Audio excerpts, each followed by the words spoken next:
Kitty and the Tiger Treasure, Chapter 4. Kitty ran lightly up the spiritual stairs, and the cats dashed after her.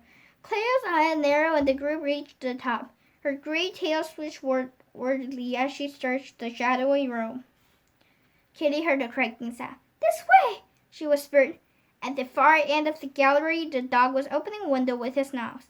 Kitty crept near an orange snake slide in the polished floor. The robber had put the statue down. Maybe if they got close enough, they could snatch the golden tiger back. Pumpkin's tail brushed against the display, knocking over a pile of old coins. The jingle rolled around in circles, thought weird around in the moonlight gleam on the patchy coat. His eyes were wide, and she had a strange fairy look, like someone's daydreaming. Kitty shrank into the shadows, raising a finger to her lips.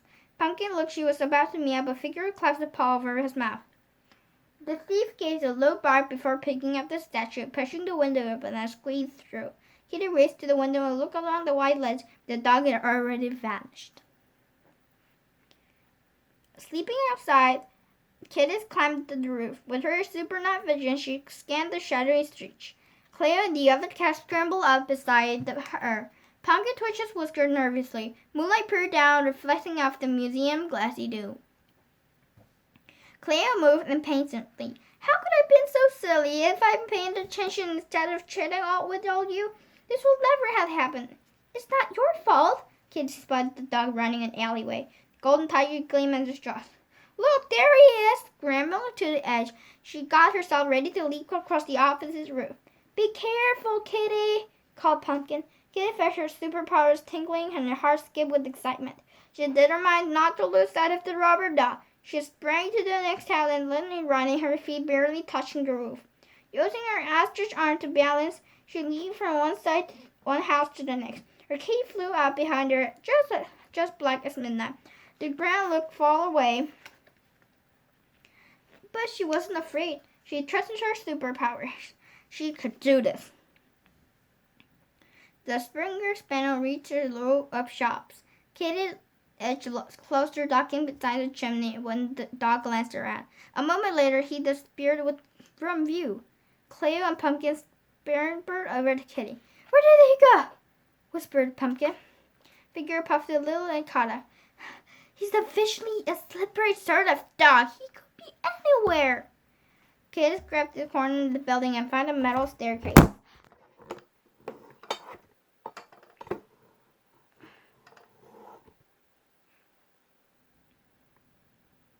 "We can use this fire escape to get down."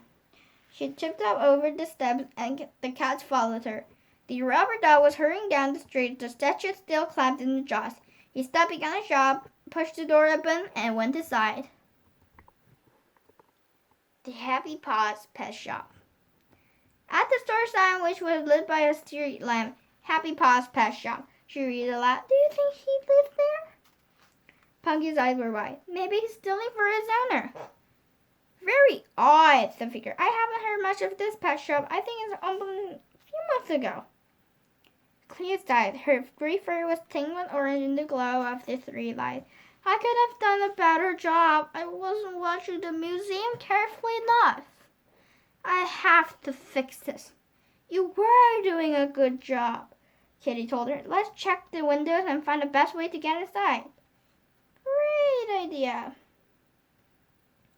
"If we can take the thief by surprise." Cleo fell silent and the door opened again.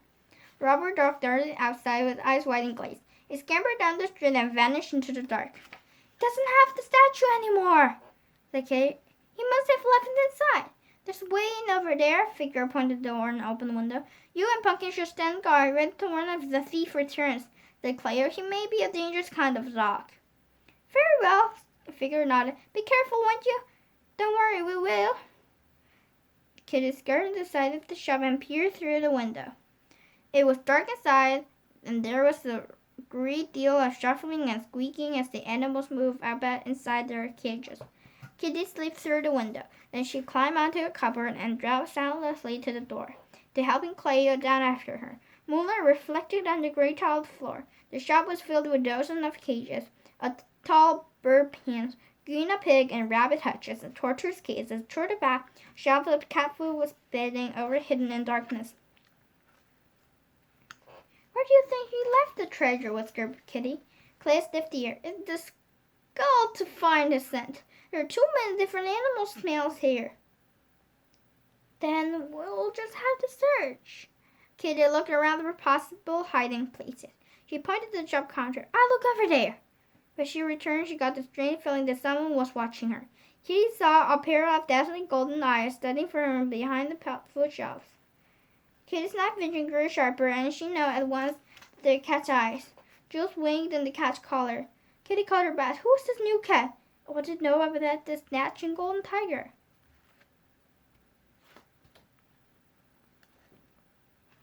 Chapter 5. The cat with the golden eyes stared back at Kitty, then it vanished without a word through the doorway into a back room. Did you see that? Whispered Kitty. I should ask the cat what he knows about the statue. She turned to Cleo, but the gray cat was gone. Kitty hesitated. Had Chloe been scared away by the other cat, or did she have the plan? A light came on the black room. Kitty scurried along the rows of cages. She passed hutches full of sleeping bunnies and the wide-awake hamsters running in their wheels. Two parrots with beautiful green and red feathers was perched in a tall cat with their heads under their wings. Every corner of the room was filled with glittering treasures, silver plates, strings of pearls, and jewels in every color and the rainbow. Kitty gasped. All this treasure must be stolen. Was the rubber doll really doing all this? Perfect greetings, trilled a high voice. Kitty jumped. The cat with the golden eyes laid on the pile of shiny coins. She had the orange fur, and the name Precious was spelled out in the corner in diamonds. She pointed ears pricked up as the kitty approached. There was an odd look in her eyes, as if it was trying to puzzle Kitty out. My name is Kitty, said Kitty. I'm looking for the tiger treasure, the Springer Spaniel who came through your door just a few minutes ago. The cat flicked and fro. My name is Precious. You must be the girl with superpowers who I have heard much about. I bet your talents are very useful indeed. Kitty frowned. There was something strange about this cat. I tried to use power to help others. That's why I'm looking for the golden tiger statue. It was taken from the museum tonight and very special. Did you see the rubber dog that came in here? Precious began grooming herself. No, I didn't see a thing. But it came right inside. Kitty watched Precious lick her paws and clean behind her ears. Suddenly she had a thought. What if the dog wasn't in charge of the robbery at all? Precious seemed like a sly sort of cat. She had definitely tried to organize a secret mission to steal the museum treasure. Kitty gave Precious a startled look. I think you know a lot about this statue, then you said. Tell me more of this. Precious laughed. Why should I? The gold tiger is mine now. It makes an excellent addition to my collection. I do like shiny things. She stretched out the top of the gold coins and gave them a straight yawn. But ever come to see the gold exhibit tomorrow, said Kitty.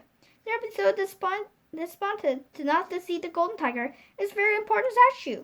She stopped herself from telling Precious that the statue will grant wishes. A cat like Precious might wish for something selfish, something that hurts others. They must have been happy with the other thing in the museum, snapped Precious. Humans are still winning treasures and have taken this one tiny creature statue. They can manage without it. Kitty glared at the cat. There was no point trying to reason with her. Kitty reached forward, looking for the statue behind the pile of coins. Oh, don't bother me to find it. Precious waved her paws and ran the battle box on the wall. I'll lock it away in the safe. I should take it out later and mine the diamonds before I take a nap. Kitty sprang over in face. Safe. It was shut tight, but it had a lock. Precious laughed again. Kitty swung around, asking, what does that dog still think for you anyway? Don't you both know it's wrong? He does everything I say, Precious beamed. Everyone does. Once they look into my eyes, including you. From Kitty's gaze, Kitty felt the cat's golden eyes drawing her in the magnet. Precious spoke in a growly tone. Listen very carefully. You have forgot that you ever meet me. You will not remember the special. You will leave now and never come here again. Kitty's head swung. For a moment she could hardly remember why she was there. She thought of how much she wanted to help Cleo, and her eyes focused again. You may have hypnotized the Springer panel, but I don't think it works on me. Maybe it's because of my superpowers. Ha! Precious Precious flew down from the coin pile and turned her back on Kitty, down on the velvet blanket.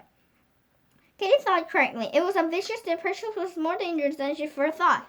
If no one stopped the golden-eyed cat, she could make the dog steal more and more treasure.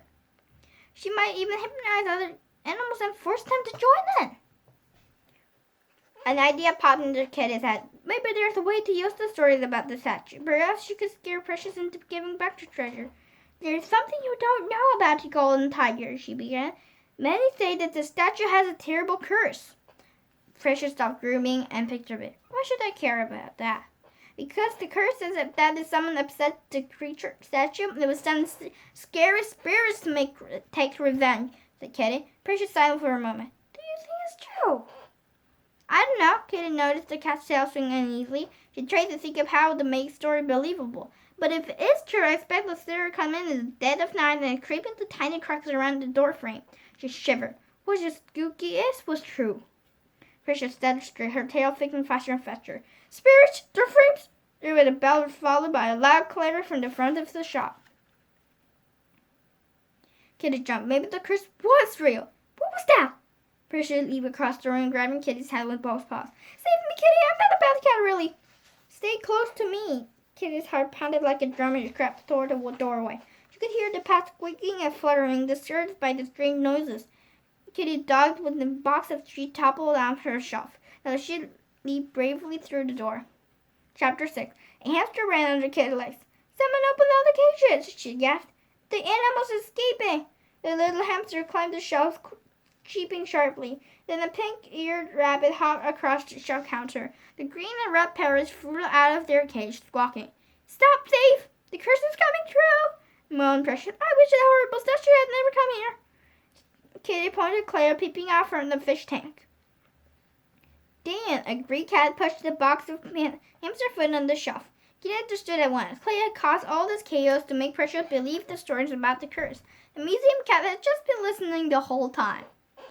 Precious ran around in circles, her pointed ears swerving from side to side. There's another crash as the Cleo knocked its deck of delicious to the floor. Precious arranged her back fearfully. Kitty, the spirits are here to take revenge. Oh, save me.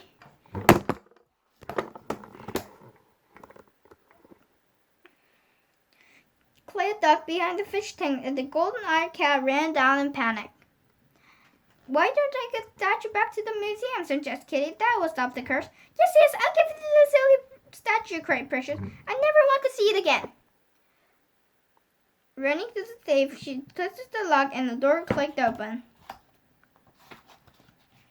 Kitty removed the golden tiger. It felt heavy in her hand. Don't worry, you're safe now, she told Precious. But to be really sure, you should tell the dog to return the other stolen things. I promise I will, said Precious, her eyes wide. And never use your hypnotizing of him or anyone else again, added Kitty. Precious nodded eagerly. I'll be good from now on. Please don't let the curse get me. Wait for me here. I'm sure everything's safe. Kitty told her before running back into the shop. With Claire's help, she assured that most of the pets back into their cages. There was noise at the window. Pumpkin face appeared. Kitty, the dog is returning and someone has switched lights in the upstairs, Pumpkin whispered.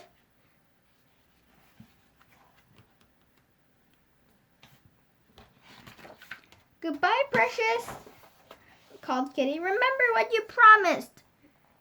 Kitty and Cleo hid in the shadows as the Springer spun and trod in the pasture, then darted out the back door. Kitty held the golden tiger tightly. We did it, she whispered. Cleo is the best guard cat in the museum we can ever have. You're so clever making all the noise and Precious will worry about the curse. Cleo puffed out her chest. I could tell the cat won't give the statue back easily, so I made the noises as possible. I could have done it without you, Kitty. I wish I had someone kind and loyal helping me all the time. Pumpkin and Figure ran over to join them, and Pumpkin eyed the statue worriedly. I know the curse is just a story, but maybe we should take the golden tiger back to the museum as quickly as we can. Well said, the Figure yawned and stretched. All the excitement is exhausting. Besides, my stomach is empty. I need a nice big supper. They climbed back to the fire and escaped to the roof. Running along the edge of the roof, so they jumped from building to building. The moon rose higher in the sky and stars glinted. Leaping to the top of the museum, Kitty stopped for a moment to look across the city. The night wind surged, making her cape flutter. Oh no! cried Cleo. Stan must have discovered the statue is missing. Kitty peered through the glass dome. Two men were leaning over a pedestal where the golden tiger had been. One was wearing a dark blue guard with uniform. The other man had a bald head that gleamed in the moonlight. Who's the other man? Asked Kitty. That's Mr. Martins, the head of the museum, Cleo told her. What do we do now? Asked Pumpkin. We can't put the statue back without them seeing us. Kitty frowned. I suppose we could explain everything, but then blame the owners of the pet shop for what precious is. And this wasn't their fault at all. Figure sorted the jet-like whiskers. I may have an idea. Follow me. They followed Figaro through an upstairs window. Their step echoed and climbed through the marble staircase. Looking behind the pillar, they watched more museum staff run toward the exhibit room. So many people, it's like the whole city will be here soon. Cleo cut out. We'll better be fast. This way! The figure climbed into the museum restaurant and stopped behind a row of mild watering cakes. Each displayed a glass cake stand. What's your plan, Figaro? Said Kitty. Kitty waited upon the beautiful vanilla and strawberry cake with sugar frosting. And we cannot return the statue to the rightful place. We need to put some room to be found immediately in the morning. If we place it here, people will spot it right away. I suggest using the empty chocolate cake stand. Kitty looked along the row of cakes, past the lemon cake with the white icing, and with the empty stand labeled chocolate cake. You're right, Cleo nodded admiringly from Figure. When the visitor and staff come to have a morning coffee and a pastry, and they'll spot the statue right away. She jumped up to the counter and lifted the lid of the cake stand with her teeth. Carefully, Kitty placed the golden tiger on the stand. Remembering the legend, she wondered if the statue will know her heart's desire. She touched its paw, and for a second the tiger's emerald eye glistened dimly. Kitty smiled to herself, and a tingle ran from her spine. Claire replaced the lid. Quickly, we mustn't be found here. Kitty paused for a moment. The other darted back to the corridor. Finding a pencil behind the counter, he scribbled a message on waiter's pad. Here's the golden tiger, which was stolen but returned safely, thanks to Cleo, the museum cat. Smiling, she left the piece of paper beside the statue and ran to join the others. By the time they reached the roof of the clock tower, they were chiming midnight. Thank you all so much, Cleo bowed deeply. Kitty, I will never forget the help you gave me. You're a true friend. I'll come and visit you when my mom and dad return to the museum, promised Kitty. They'll love the story of how we saved the statue. Kitty, Pumpkin, and Figaro made their way home across the rooftop in the moonlight. Pumpkin brushed against Kitty's legs. Kitty, did you touch the golden tiger's paw? Kitty smiled at the kitten. Yes, I did, just before I left in the cake stand. Pumpkin skipped around, chiming. What's your greatest wish? Do you think it will come true? My greatest wish could be your delicious smile of salad cooked in this herb sauce, Figaro put in. I thought I wished for rubies and diamonds, but my wish wasn't for me. It was for Cleo. I hope the museum is grateful for everything she's done and make her feel an official guard.